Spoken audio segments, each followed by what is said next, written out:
سلام، من رضا هستم. در کره جنوبی وقتی میخوایم سلام کنیم میگیم انیان هسیو و در مواقع بیشتر برای احترام بیشتر میگیم انیان هسیو و همچنین در مواقع دیگه دستمون رو جلو میاریم و میگیم انیان هسیو.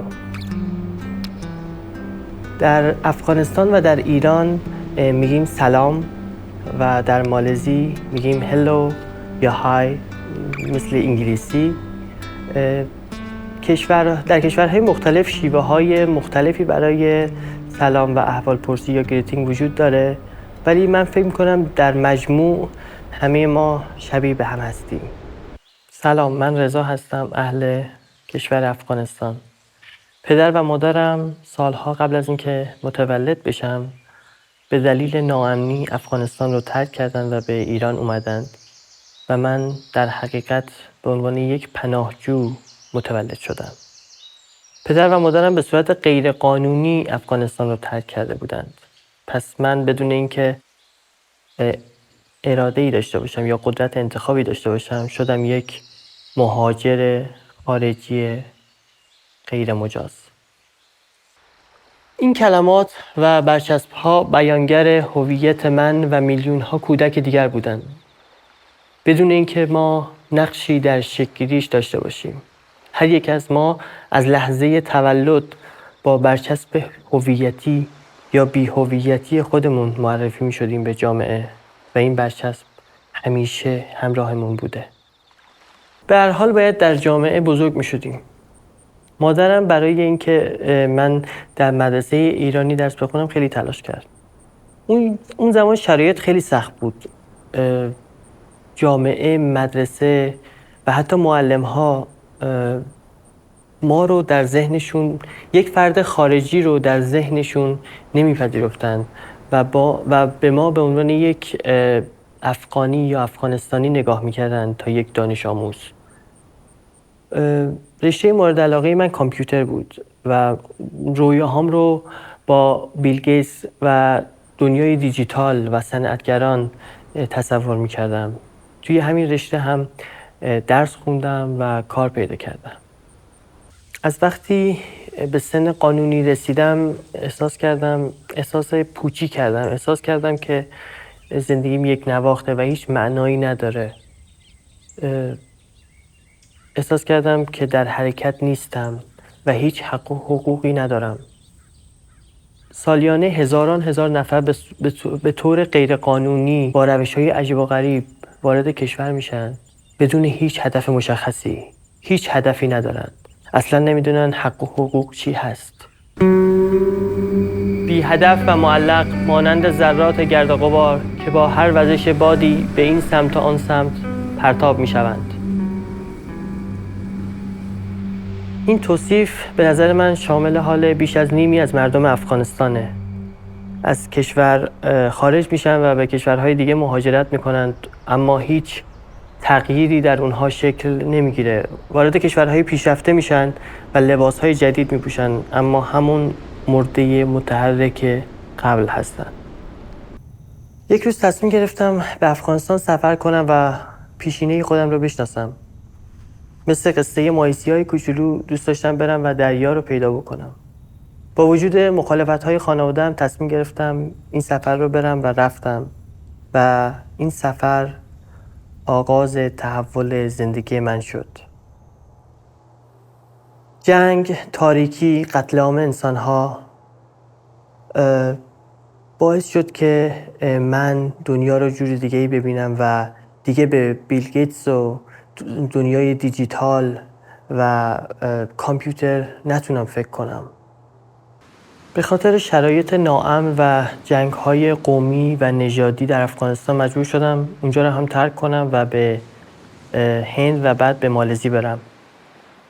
در مالزی تحول دیگه‌ای در من شکل گرفت. چیزهایی رو دیدم و تجربه کردم که هیچ وقت ندیده بودم. ساختمان سازمان ملل، کمپ پناهجویان، فرارهای روزانه از دست پلیس.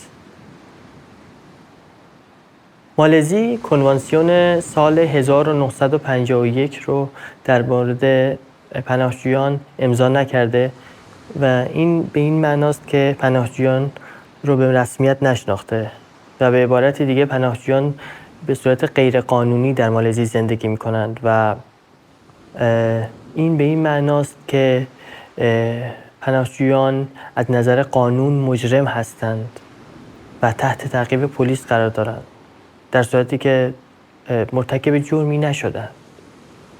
مالزی نقطه عطف زندگی من بود و باعث شد خیلی چیزا تغییر بکنه. منظورم از نظر خودشناسی و تعیین هدفه. باعث شد زندگی پناهجویی در مالزی باعث شد رشته‌ام رو از کامپیوتر به حقوق بشر تغییر بدم و تصمیم گرفتم کتابی بنویسم و زندگی پناهجویان رو تعریف بکنم. کتابی به اسم دونده. وقتی در زندگی سفر کردن رو آغاز میکنیم هرگز نمیدونیم چی پیش میاد و قدم بعدی چیه. وقتی سفر پناهجوییم رو آغاز کردم به هر کشوری فکر کردم به جز کره جنوبی. معمولاً جمعیت بسیار زیادی از پناهجویا از کشورهای جنگ زده آسیایی به خارج از آسیا هدایت میشن، مثل اروپا، آمریکا، استرالیا، کانادا. وقتی از طرف کره جنوبی با من تماس گرفتن و گفتن شما دعوت شدید به کره جنوبی و از این پس میتونید اونجا زندگی بکنید، قیافه من این شکلی بود. وقتی برنامه رفیوجی ریستلمنت، وقتی کره جنوبی برنامه رفیوجی ریستلمنت رو آغاز کرد، من اولین افغانستانی بودم که به اونجا دعوت شدم. زندگی در کره برخلاف اون چیزی که در فضای مجازی میبینید خیلی سخته، چه برای پناهجوها، چه مهاجرین و چه خود کره‌ای ها. اما سختی‌های کره باعث شد که نگاهم به زندگی تغییر کنه و یه سری کارهای خوب انجام بدم. بالاخره کتاب دونده رو تموم کردم و شروع کردم به نوشتن کتاب دیگری در مورد زندگی پناهجویان. در طول 3 سال اخیر به دانشگاه‌ها، مدارس و محیط‌های آکادمی زیادی توی کره دعوت شدم و این فرصت برای من فراهم شد تا زندگی متفاوتی رو برای دانش آموزان و دانشجویان کره‌ای توضیح بدم و تعریف بکنم و بعد کره‌ای‌ها، دانش آموزان کره‌ای با خودشون فکر کنن و بگن خب پس اینجوری هم میشه زندگی کرد. دورانی که به محیط‌های آکادمیک میرفتم و دعوت میشدم از بهترین دوران زندگی من هست، چون احساس میکردم آدم مفیدی هستم، احساس میکردم معلم هستم، احساس میکردم زنده بودنم یک معنایی داره. به نظر من فراتر از زندگی روزمره و کارهای روزانه‌ای که انجام میدیم، فراتر از کار، تحصیل، دوستان، خانواده، فراتر از موقعیت‌ها و فرصت‌ها، فراتر از کشورها، نژاد، مذهب، فراتر از همه چیز، چیزی هست که انسان در تمام طول زندگیش به دنبالش هست، یعنی یافتن معنایی برای زندگی کردن. در این بخش میخوام یک هنرمند رو معرفی کنم، علی، هنرمند پناهجوی افغانستانی که در ایران زندگی میکنه. علی توی اتاقش میشینه و زندگی پناهجویان و مهاجرین رو از طریق هنر و نقاشی روایت میکنه. در این نقاشی که میبینید ماجرای سقوط کابل رو به زیبایی به تصویر کشیده. دوست دارین قصه علی رو بشنوین؟ علی رحیمی هستم، متولد سال 1995 میلادی، ولایت دایکندی در افغانستان. حدود 5 سالم بود که پدرم را در جنگ‌های داخلی از دست دادم و 2 سال بعد همراه قسمتی از خانواده‌ام به سمت ایران مهاجرت کردیم. بعد از مهاجرت من معنای واقعی تبعیض را چه در خانواده و چه در جامعه فهمیدم. کارهای من اکثرا در فضای مهاجرت شکل گرفته و سعی دارم در کارهایم زندگی مهاجرین رو روایت بکنم. برخی از کارهام با توجه به اتفاقاتی که در افغانستان رخ داد خلق شدن و یکی از این اتفاقات ناگوار میدان هوایی کابل بود که من این تابلو رو بعد از 2 سال بعد از اون اتفاق انجام دادم که تونست بسیار تاثیرگذار باشه.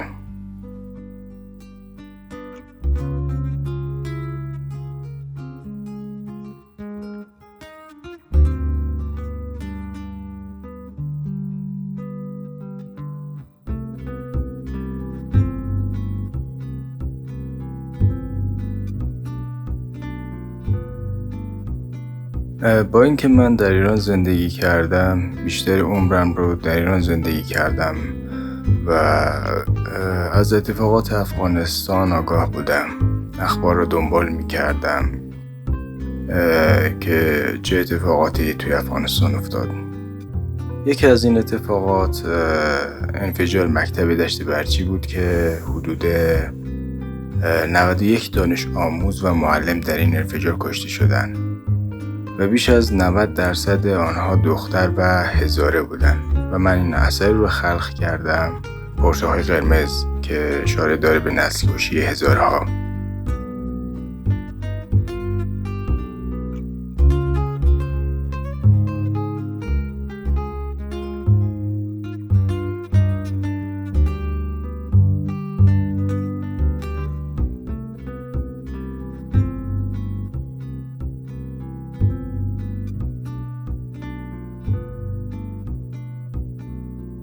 یکی از احساسهایی که یک مهاجر میتونه داشته باشه اینه شما فرض کنید بخشی از عمده‌ای از عمرتون رو در جایی زندگی کردید که احساس تعلق با آنجا ندارید و این حس برای همیشه همراه شما هست. از جمله کارهایی که قبل ترها انجام داده بودم نقاشی‌هایی بود با مضمون اصلی زنهایی که شروع کرده بودن به اعتراض کردن و دنبال برابری که بعد از سقوط افغانستان، زنان افغانستان و چه در ایران مبارزه کردن و اعتراض کردن.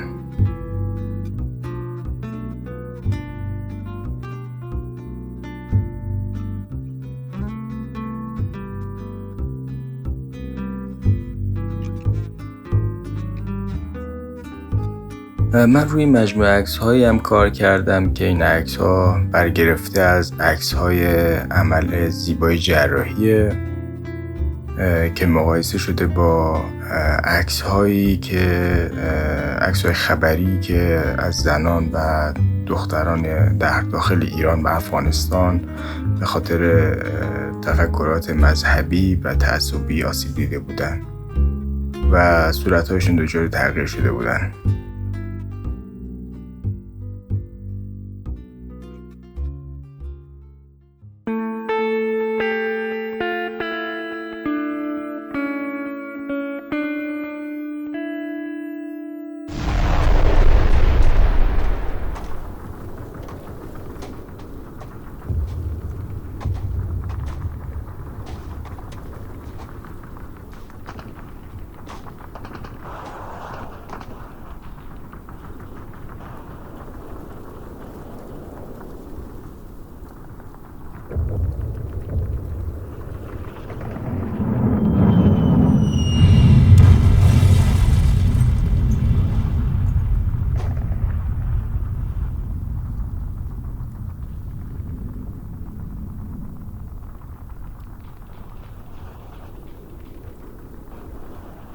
그 노래 기억나?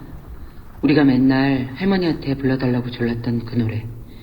우리가 맨날 그 노래 부르면서 춤추기 시작했잖아. 그 노래 지금 불러줄 수 있어? 지금? 나 무섭단 말이야. 못해.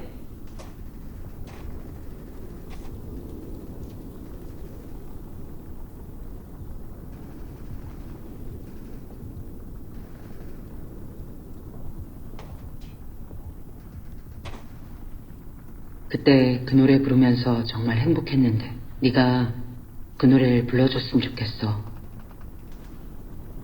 무서워할 것 없어. 내가 여기 있잖아. 다시 귀를 막고 큰 소리로 노래를 불러. 나도 같이 불러줄게. 보일 듯이 보일 듯이 보일 듯이 더 크게 불러. 보이지 않는 따옥따옥따옥 소리 처량한 소리 떠나가면 가는 곳이 어디매이뇨 내 어머니 가신 나라 해돋는 나라 보일 듯이 보일 듯이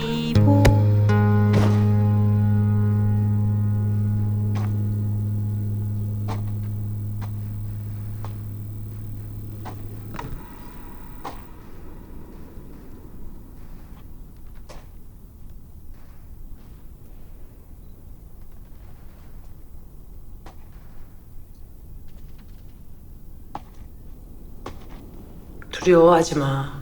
전쟁은 끝났어. 이젠 안전하다.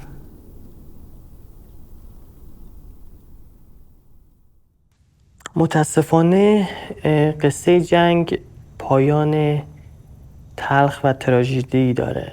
حتی آغاز تلخی داره. با وجود اینکه سرباز میرسه و اعلام صلح میکنه و میگه جنگ تموم شده، پسر خوشحال نمیشه، چون چند دقیقه پیش خواهرش رو کشته بود. پسر خواهرش رو کشت و با کشته شدن خواهرش پسر هم مرد، چون بدن بدون روح نمیتونه زندگی کنه و با مرگ روح بدن هم میمیره. پسر میدونست که اگر طالبان برسن پسرها رو میکشن و دخترها رو با خودشون به عنوان برده جنسی میبرند. پسر خواهرش رو به خاطر ترس و تعصب کشت. به نظر من توی افغانستان ترس و تعصب قوی ترین ویژگی روحی و روانی بین مردان افغانستانی هست. زنها و دخترها بزرگترین قربانیان جنگ هستند. این حوادث همچنان در افغانستان در حال رخ دادن و دختران بزرگترین قربانیان این حوادث هستند. همونطور که اول ویدیو رو با سلام شروع کردم، میخوام با سلام هم به پایان برسونم این ویدیو رو، چون که سلام نشانه ای از صلح و ادامه مسیره.